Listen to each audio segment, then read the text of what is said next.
My name is Tammy, a 39-year-old professional employed in the sales department of a trading company.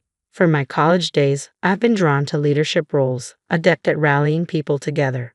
Presently, I oversee a team of subordinates, rivaling the seasoned male counterparts in sales achievements. I take immense pride in the unwavering support I receive from my female colleagues, bolstering my role as a dependable manager. Yet, returning home to my apartment after a taxing day, I find no one awaiting my arrival. Having parted ways with my husband of 17 years and chosen to live separately from my 15-year-old daughter, I now dwell in a freshly rented apartment, surrounded by yet-to-be unpacked boxes. Despite the chaos, I harbor no regrets. This marks the commencement of a fresh chapter in my life. Let me delve into why I've embarked on this new journey. In the past, I resided in an apartment alongside my husband, Bob, and our daughter, Rebecca. Bob, a former college classmate turned spouse, and I tied the knot after reconnecting post-graduation and dating for 2 years. Initially employed in the sales department of a printing company, Bob transitioned into a self-employed web designer, operating from the comforts of our home. Our daughter, Rebecca, is currently navigating her way through 8th grade. The initial warning came in the form of a shift in Rebecca's demeanor. I asked for the moisturizing cream, Dad. Oh, my bad, sweetie. I completely forgot. I'll pick it up tomorrow after work, I promise. You're so useless. Can't you do anything right? Rebecca began casting colder glances my way, her words growing sharper with each passing day. Initially, I attributed it to her teenage years, dismissing it as a phase. Dad, want to catch a movie with me on your day off? Sure thing, kiddo. What's showing? Previously, Bob would always include me in such plans, but now it seemed he had no reservations about excluding me. Hey, can I have some money? We're going to the movies this weekend, remember? $300 should cover it. 300. Seems a bit steep. Can't you just use your debit card? Just get it done. I'll need cash for shopping and dining out too. Gradually, even Bob's treatment of me soared. Our interactions dwindled, leaving me feeling increasingly isolated. Then came that Sunday, a day etched in memory, when both Bob and Rebecca voiced their dissatisfaction with the breakfast I prepared. What's this? I've told you I want my eggs over easy. Get it right. And this soup is terrible. I've mentioned my dislike for mushrooms countless times, but you still include them. Can't you say something to her, Bob? Why should I? You can't even follow simple instructions. You're the adult here. The chill in their words left me unsettled. Something wasn't right. I needed answers. But by the time I realized it, it was too late. One week, upon discovering Bob's intention to venture out, I resolved to discreetly trail him. Bob's typical routine revolved around his home-based work. There were no scheduled appointments at the barber or the doctor. So why this sudden outing? Suspicion gnawed at me. Regrettably, my suspicions were confirmed. In the cafe awaited a young woman, a woman in her 20s, possessing a striking physique. As they departed the establishment, arm in arm, my head spun, rendering me unable to pursue them. The dreaded day I had long feared had arrived. My apprehensions stemmed from a lack of confidence in my own appearance. I always harbored the fear that Bob might stray due to my perceived shortcomings in looks. While Bob exuded undeniable handsomeness, I often questioned why he had chosen me. Subsequently, I enlisted the services of a private investigator to delve into Bob's relationship with the woman. Your husband's paramour is a 26-year-old named Sofia Garcia, employed at a cosmetic surgery clinic. Among the photographic evidence presented by the detective, some were too explicit for me to bear directly. They depicted open displays of affection, hotel entrances, and disturbingly, there were images featuring a certain third party. And here's another. This one shows the three of them, including Rebecca. What could this possibly mean? So, it seems your daughter is involved as well. It appears that your husband's relationship with Sofia has the approval of Rebecca. I was speechless. A profound sense of isolation and abandonment washed over me. What had I done to deserve this? Suppressing the urge to cry, I mustered the strength to request the detective to also record conversations between Bob and Rebecca. Several times each month, they would coax money from me for their movie outings and shopping sprees. I was convinced that amidst their casual conversations, there must be indisputable evidence. Days later, as I listened to the audio recording provided by the detective, I was rendered speechless. She's so annoying. Can't even do the simplest things right, then tries to act like she's your mom. Why don't you just leave her? Sophia's been waiting patiently, hasn't she?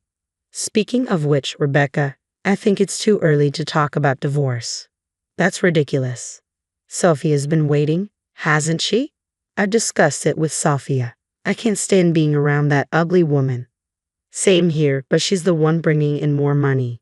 So, you understand, right? Is that a yes? I wasn't sure.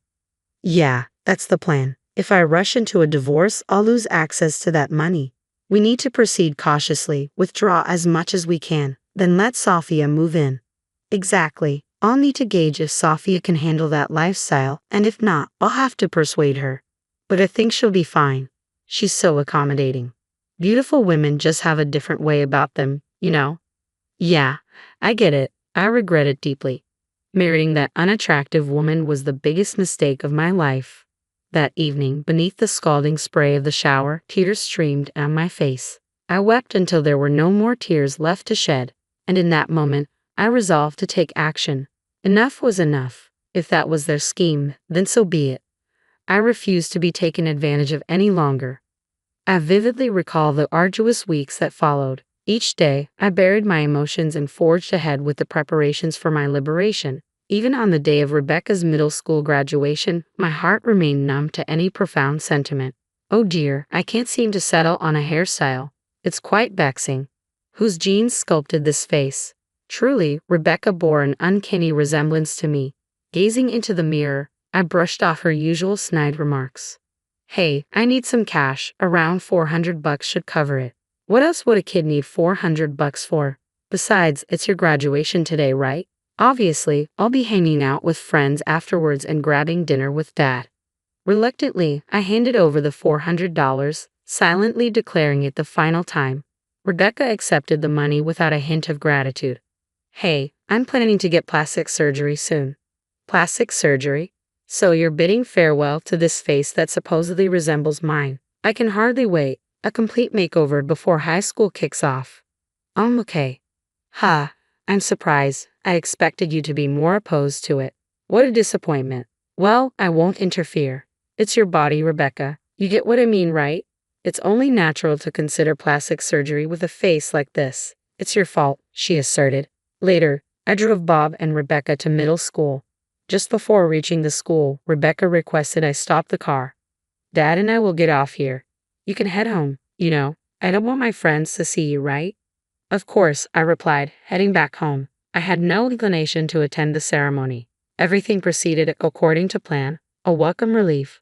Upon returning to the apartment, I awaited the arrival of a truck and 3 men. We'll pack and move everything out. With the amount of stuff, it should take about 2 hours.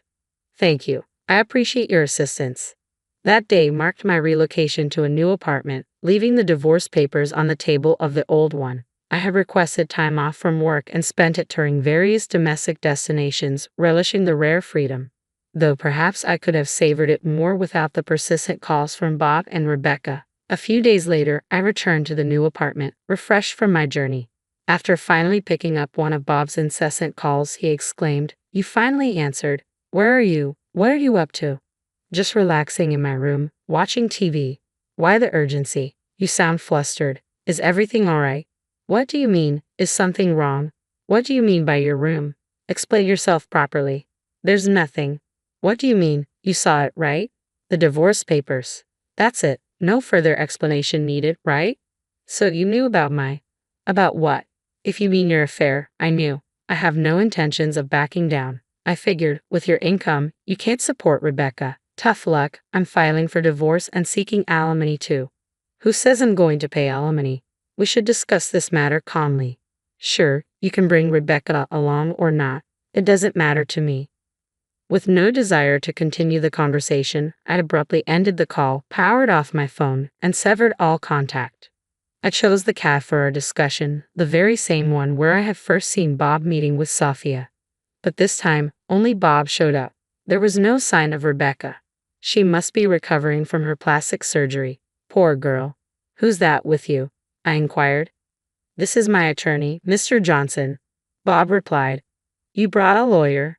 Well, did you bring the filled out divorce papers as I asked?" "As I've said, I won't fill out such a thing. I'll tell you as many times as it takes." I have no intention of breaking up. Do you just want the money? I do. Do you think we can continue our marriage for that reason? What? Who said I'm after your money? Who said it? You're making assumptions about people's feelings. I nodded at Mr. Johnson, who then took out his smartphone and calmly pressed play. What ensued was a conversation between Bob and Rebecca from that day. Bob's complexion turned ashen instantly.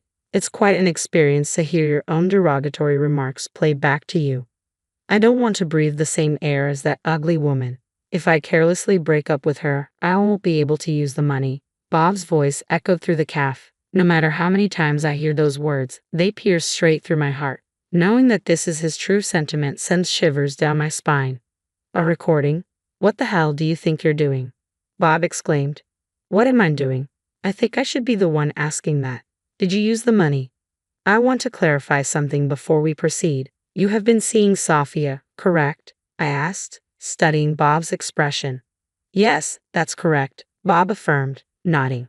In that case, Mr. Johnson interjected, if you have no intentions of divorcing, we will proceed with filing for divorce in family court. We will also discuss the division of assets. The court will examine the circumstances and ascertain the facts to determine whether the divorce is warranted. Mr. Johnson held up the smartphone. The conversation you had with your daughter earlier is quite significant in this case. In my professional opinion, divorce seems highly likely. Oh, I see. I came here today to discuss what happens next, I explained, pulling out various documents meticulously prepared for this occasion. This chart outlines the money I've given you and when, and this document details the utility bill payments. What? What's all this for? Bob demanded, clearly taken aback. And here's a record of withdrawals from our joint account, I continued, presenting another document. Rebecca's surgery incurred significant expenses, didn't it? Eyelid surgery, eye shape correction, double eyelid surgery, nostril reduction, filtrum reduction, creating tear bags, cheek and nasal bone shaving. The total costs amounted to $40,000. There's only about $20,000 left in savings. We used to have $70,000. You've spent quite a sum, haven't you? That was for Rebecca. I could replenish the savings. Do you realize I was the one who primarily contributed to that money? I could feel my anger rising. I'm willing to divide what remains in the account for asset distribution. I won't make any claims about the cost of Rebecca's surgery. However, what I do expect you to compensate for is the emotional turmoil I've endured. Keep that in mind. And by the way, have you been in contact with that woman, Sophia? No, not really, Bob replied. That's concerning. I had a private investigator look into her background. Turns out she has a criminal record. You need to watch your back. A criminal record? What for? Bob's alarm was palpable. She was charged with fraud and arrested. It seems she was colluding with the director of another cosmetic surgery clinic. What in the? She must have seen you and Rebecca as easy targets. My sympathies, and Rebecca's surgery. I hope it went smoothly. If not, we might have to negotiate with the hospital or even consider legal action. We'll need to assess whether the clinic is willing to settle. In cases like this, many clinics refuse to admit fault and become obstinate, Mr. Johnson added, causing Bob's complexion to noticeably pale. That's all for today. Send the divorce papers to Mr. Johnson. I will be providing my address. Wait, please, just one more thing. Can you lend me some money? Bob's plea was pitiful. I can't believe I ever fell for a man like him. Absolutely not, I stated firmly, leaving the cafe with Mr. Johnson, leaving Bob behind, visibly devastated. Rumors later circulated about Bob and Rebecca's downward spiral. Bob struggled to afford even a modest apartment on his salary alone. To support Rebecca, she had to take up odd jobs like newspaper delivery, and they downsized to a cheaper apartment, compromising their standard of living. Bob's web design projects weren't sufficient, and he resorted to day labor to make ends meet. It was truly pitiful, but Bob had to persevere. After all, he still owed me alimony. I decided to allow him to pay in installments. Paying the full $30,000 upfront would have been impossible for Bob, given his struggling business that barely covered his supplementary income. Taking out a loan was out of the question. I could have suggested borrowing from a loan shark, but I didn't want to subject him to that kind of pressure. A few days later, Rebecca called me. As expected, the surgery was a failure. It was far from what she had hoped for. Rebecca and I met at the cafe, having not seen each other in a long time. She still had bandages on part of her face. The surgery had left noticeable marks, and she would require further procedures to correct them. It was a dire situation. So still no luck reaching that Sophia girl, huh?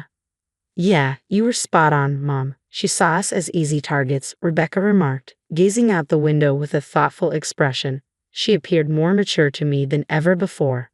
Well, I should get going now. Part-time job first and high school homework.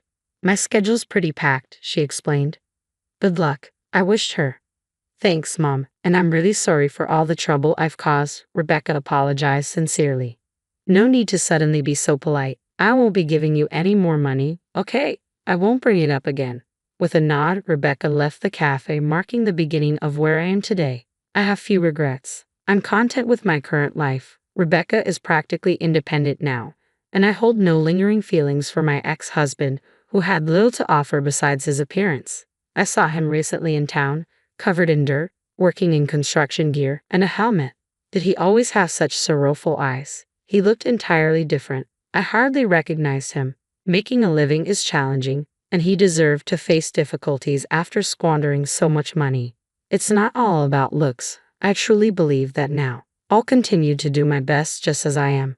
With the reset button pressed on my life, the future appears brighter than ever before.